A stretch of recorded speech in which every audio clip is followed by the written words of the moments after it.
Hello students, welcome to maths वितूर। This is Sonia Jain. तो बेटा आज हम करेंगे डीओई जीएनसीटी ऑफ दिल्ली से आई हुई वर्कशीट नंबर 12 क्लास 7th के स्टूडेंट के लिए। सब्जेक्ट साइंस है। डेट हमारी 11 नवंबर है। तो बेटा 11 नवंबर को आपकी दो वर्कशीट आई है, एक साइंस की और दूसरी इंग्लिश की। इंग्लिश की वर्कशीट मैंने ऑलरेडी अपलोड कर दिया है, जिसका लिंक मैंने डिस्क्रिप्शन बॉक्स में दे दिया है। साथ ही आपको चैनल की प्लेलिस्ट में भी मिल जाएगी। तो चलिए स्टार्ट करते हैं। साइंस की टॉपिक है सेप्रोट्रॉफ्स। तो बेटा वर्कशीट स्टार्ट करने से पहले अगर आपने मेरे चैनल को सब्सक्राइब नहीं किया है तो अभी सब्सक्राइब कर दीजिए, साथ ही बेल आइकन को प्रेस कर दीजिए सो दैट कि जब भी मैं नेक्स्ट वर्कशीट अपलोड करूं या नेक्स्ट वीडियो डालूं तो आपको उसका नोटिफिकेशन तभी मिल जाए। तो चलिए स्टार्ट करते हैं। टॉपिक है सेप्रोट्रॉफ्स। Many times we see some small fluffy umbrella like plants growing on rotting wood during the rainy season. ज़्यादातर मतलब हमने काफ़ी बार छोटे छोटे फ्लफ़ी अम्ब्रेला टाइप के प्लांट्स को देखा होगा सड़ी गली जो लकड़ियाँ होती हैं उन पर। मतलब बारिश के दिनों में क्या होता है, जो सड़ गल जाती हैं लकड़ियाँ, पेड़ जो गिर जाते हैं सड़ गल जाते हैं, उन पे छोटे छोटे प्लांट्स उग जाते हैं। जैसे अगर आप देखो ये सड़ा गला ये वो है, जैसे पेड़ का तना है, ठीक है। और ये जो अगर ग्रीन ग्रीन आप देख रहे हो इस पर काई सी लग रही है, ठीक है। तो ये जो इसे कहते हैं हम मशरूम कहते हैं, ठीक है। ठीक है, तो इन्हें जो न्यूट्रिशन मिल रहा है ये कहाँ से मिलता है, इस सड़े गले पेड़ के तने से मिल रहा है, ठीक है। They take their nutrition from the rotting मतलब होता है सड़ी गली, ठीक है। Rotting wood of a dead tree, मरे हुए पेड़ की गली, सड़ी गली क्या कहते हैं पेड़ वो जो लकड़ी से, ठीक है, उसे उसे वहाँ से उसका न्यूट्रिशन मिल रहा है। The mode of nutrition in which organisms take in nutrients from dead and decaying matter is called saprotrophic nutrition. वो तरीका मॉड न्यूट्रिशन का जिसमें ऑर्गेनिज्म अपना न्यूट्रिशन लेते हैं, किससे लेते हैं, डेड मरे हुए और सड़े गले मैटर से लेते हैं, उसे कहते हैं saprotrophic nutrition. And such organism with saprotrophic mode of nutrition are called saprotrophs. और वो क्या कहते हैं, वो ऑर्गेनिज्म जो कि सेप्रोट्रॉफिक मोड्स ऑफ न्यूट्रिशन से अपना न्यूट्रिशन लेते हैं उन्हें कहते हैं सेप्रोट्रॉफ्स। मतलब मशरूम क्या है, सेप्रोट्रॉफ्स है। क्यों सेप्रोट्रॉफ्स है, क्योंकि वो ये सड़े गली ये जो आपका पौधा हो पेड़ हो उसकी लकड़ी से अपना न्यूट्रिशन ले रहा है, तो उसे कहते हैं सेप्रोट्रॉफ। और जो लेते मतलब जो प्रोसेस होता है न्यूट्रिशन होता है उसे कहते हैं सेप्रोट्रॉफिक न्यूट्रिशन। आगे पढ़ते हैं। Example fungi, mushroom, bread, moulds and yeast. और इसके एग्जाम्पल है फंजाई, मशरूम तो हमें अभी पढ़ा ही है, bread, mould and yeast.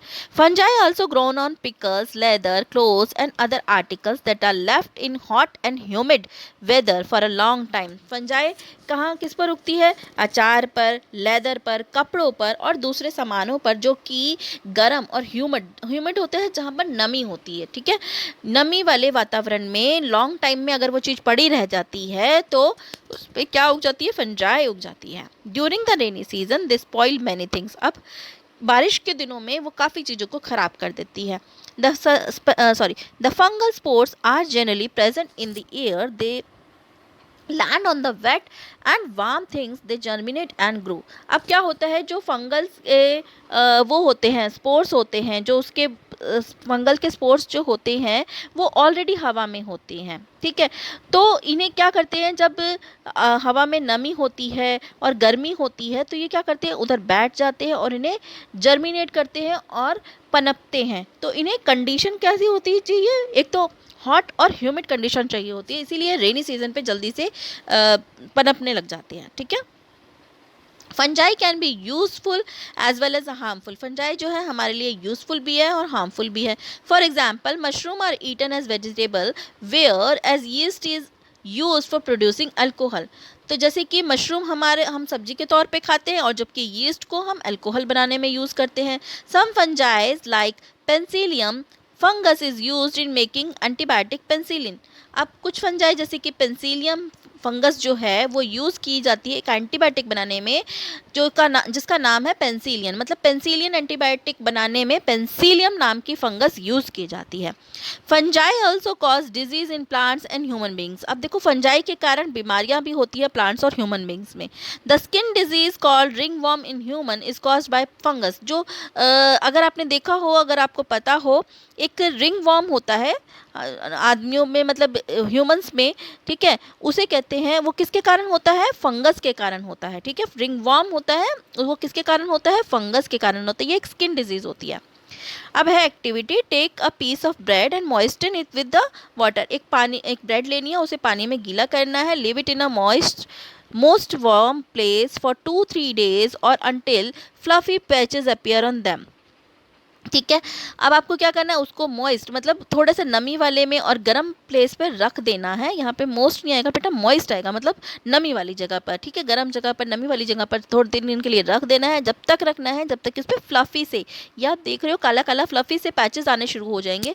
We will find that fluffy patches appear on the surface of a slice of the bread, these patches are of fungus plant. तो ये क्या होते हैं, फंगस प्लांट होते हैं, ठीक है।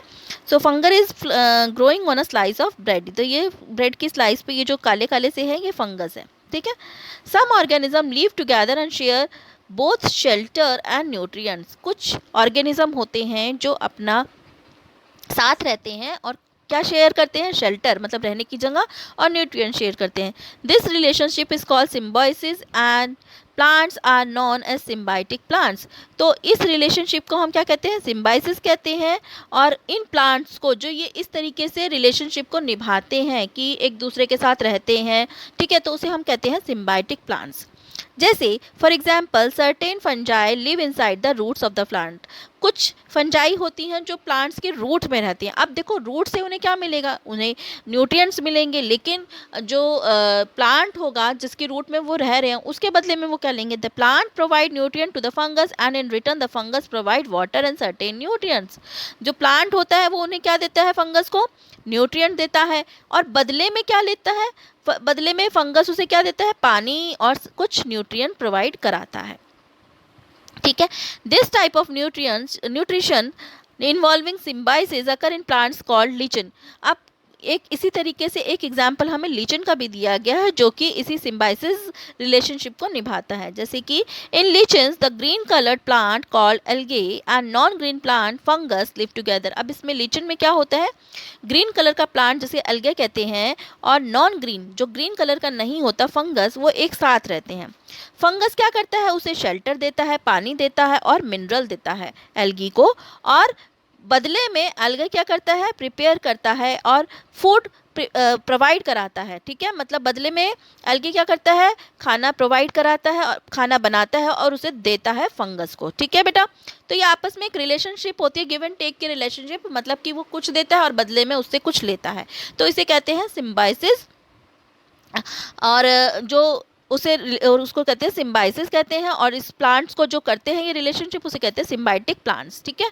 अब इसके क्वेश्चंस कर लेते हैं। Fungi like dash and dash are useful. Fungi जो जैसे कि मशरूम और पेंसिलियम ये यूजफुल होते हैं। आप कोई से भी फंजाइज लिख सकते हो, काफ़ी सारे फंजाई हमने देखे थे कि जो यूज़फुल है, जैसे कि हमने यहाँ पे देखा मशरूम, यीस्ट, ब्रेड, ठीक है, ये अभी हमने ये देखे थे, लेकिन इसमें से कौन कौन से यूज़फुल देखे थे हमने वो हम यहाँ पर लिख सकते हैं। यीस्ट का एग्जाम्पल, ठीक है, मशरूम का, तो ये लिख दिया। The leather objects that are left in hot and humid weather for a long time are spoiled due to growth of dash. जो लेदर की कोई चीज़ को गर्म और ह्यूमिड वेदर में थोड़े लंबे टाइम के लिए रख दिया जाए तो वो ख़राब हो जाता है, किस वजह से, फंजाई की ग्रोथ की वजह से। In lichen the chlorophyll contain partner is an alga. Lichen में क्लोरोफिल के साथ कौन रहता है, एल्गे।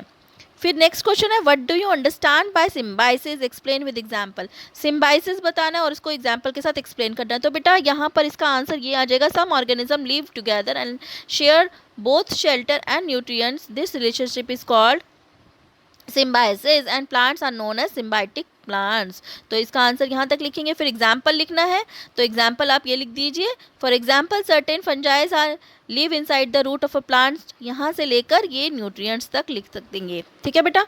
तो एग्जाम्पल में आप ये भी लिख सकते हैं या फिर ये भी लिख सकते हैं लीचन का, इन लीचन, ठीक है, यहाँ से यहाँ तक। तो दोनों में से जो एग्जाम्पल आपको अच्छा लगे वो लिख सकते हैं, ठीक है। लेकिन ये डेफिनेशन तो आपको लिखनी ही है सम ऑर्गेनिज्म की। उसके बाद अगर आपको ये एग्जाम्पल अच्छा लगता है तो ये एग्जाम्पल लिख लीजिए, और अगर आपको लीचन का एग्जाम्पल अच्छा लगता है तो लीचन का लिख दीजिए, ठीक है बेटा।